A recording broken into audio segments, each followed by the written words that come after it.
Hi everyone, Jared here. Time for the market video update. Let's have a little quick look. We've seen some pretty wild movement today, and some things that we've been highly anticipating / waiting for have finally come to fruition.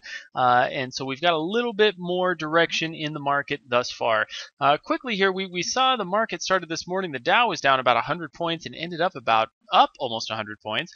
S&P about 10 and 11, pretty good there, and oil's kind of back up again. Gold was the huge winner today, and most of this, well, all of this was due to crazy Fed news and more of the U.S. government saying, the Federal Reserve saying that interest rates are going to stay low and low and low forever, and the dollar is just getting weaker and weaker because of that. So we've seen that news come out today. We've got some New Zealand interest rate news coming out. That's going to be some pretty big moving action, so we're going to keep our eye on that. And then we've got a bank holiday for Australia. Coming into tomorrow, we've got a couple of things going on. We have durable goods for the U.S., and that's a pretty decent mover, so we're going to keep our eye on that. And then we've got some unemployment claims and new home sales. So pretty active morning tomorrow. We'll keep our eye on that. Here is the thing that we've been waiting for. We watched this euro just bouncing around and just testing this high, 130.50, 130.50 over and over again.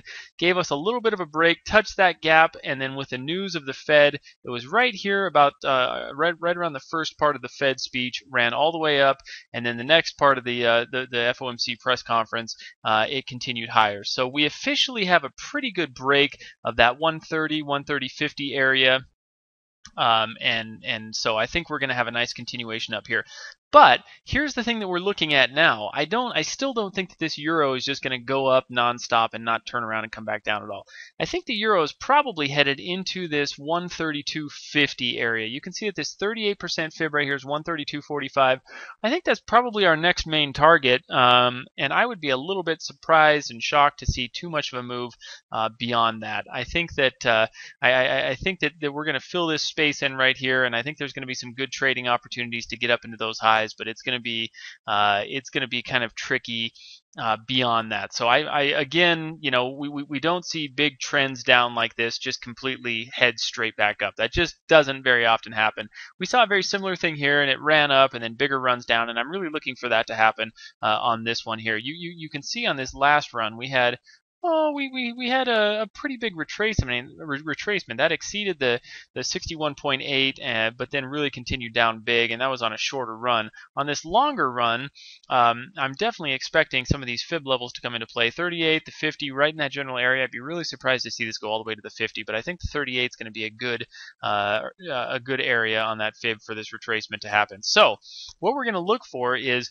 I would like to see some continuation or some retracements back down into kind of this support area. We don't have to get all the way back down there, but I think we need 30, 40, possibly even 50 pips of retracement before we continue back up higher into some of these areas. So I'm looking for entries probably around 130, 60, 70, 130, 50, 50, 60, right in that general area to continue taking this pair up. And I think we've got a decent opportunity for a longish term trade into 13200 at least. So we've got about 100 to 150 pip run, hopefully from this on a little bit of retracement from this high on up. So that's what we're going to be looking for there.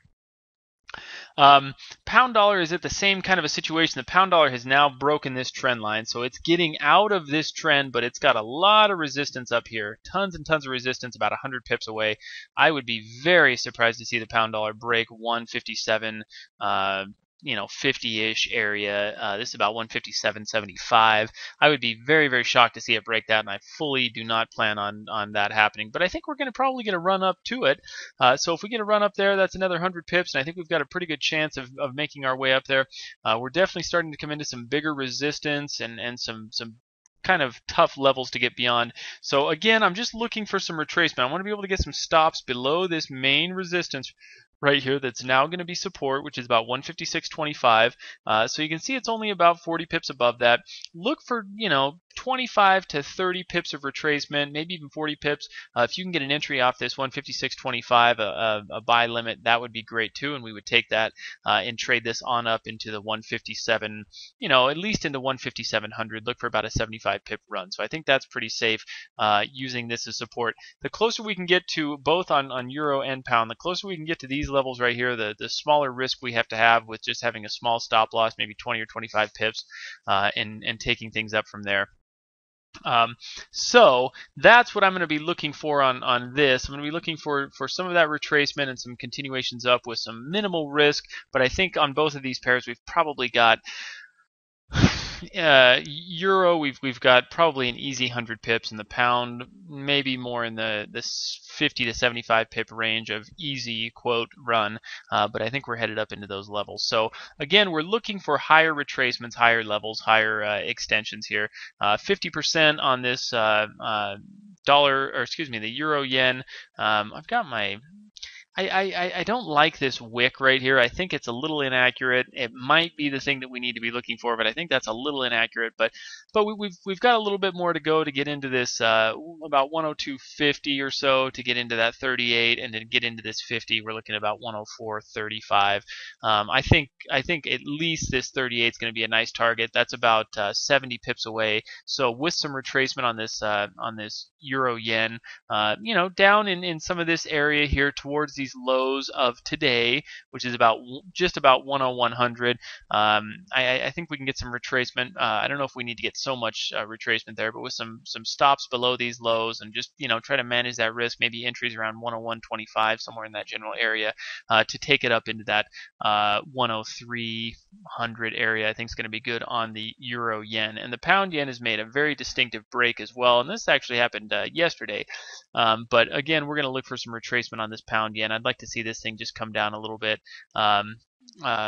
Probably a decent amount of retracement. This one's quite a ways off the gap now, and I'd like to see this get closer to the gap before I look for any long-term entries. So I'm going to see if we can get a little bit of retracement down on this thing and look for some buy entries maybe around the 120.50. Looking for probably about 100 pips of pullback on that one.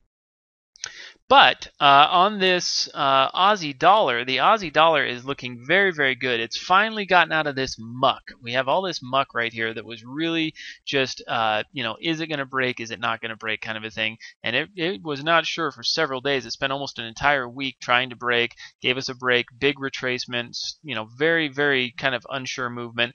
Now we've got that. We can see that on this daily chart. It's now running up into that fourth fib. So again, I want to get some retracement. I'm going to look for some consolidation here, and I'm probably going to draw a fib level from this low to this high. It's almost 100. It's about 170 pips. So I'd like to get down into the highs probably of the day before those spikes happen. So looking for an entry maybe around 105.30, somewhere in that general area. So we need some retracement on all these guys. They're not too safe to get into yet. We'd be exposing ourselves to quite a bit of risk getting in without anywhere from 40 to 60 or 70 pips of retracement across the board. So we need to get that before we get some entries. And once again, gold was reacting perfectly off our level. We hit that 1680 to the dot and ran down $30, $31, so over 300 pips, and then it ended up with that Fed news going crazy and breaking through those highs. So gold is probably on its way into some of these highs now, about 1750, I would say. So we've got another good chunk on that one, but it is up at this fourth daily fib. As you can see, gold is regularly outside of those fib levels, so they're not quite as applicable on gold as they are on the currencies, but I think we're going for these next highs probably around 1750. So that being the case, we're probably going to see some decent big-ish runs. We're still in retracement mode on all of these pairs, though. They're breaking out of trend lines, but they're still very much in retracement modes, as you can see on daily charts. So again, what I'm looking at is I'm looking for retracement of anywhere from 40 to 60 pips on pretty much all the pairs before we're looking for entries. And we want to get in as close to these strong levels of support as possible, so that we can continue taking them up into those highs. We've got more left to go up on the euro dollar, more to go on the pound dollar, and so on and so forth. And I think we're going to have a good, easy time getting through those. So hang tight, wait for some retracement, and we'll get some pending orders probably set in the chat coming up shortly. So we'll see you in the chat for the UK session tonight and for the US session tomorrow morning. Best of luck, everyone. Talk to you all soon.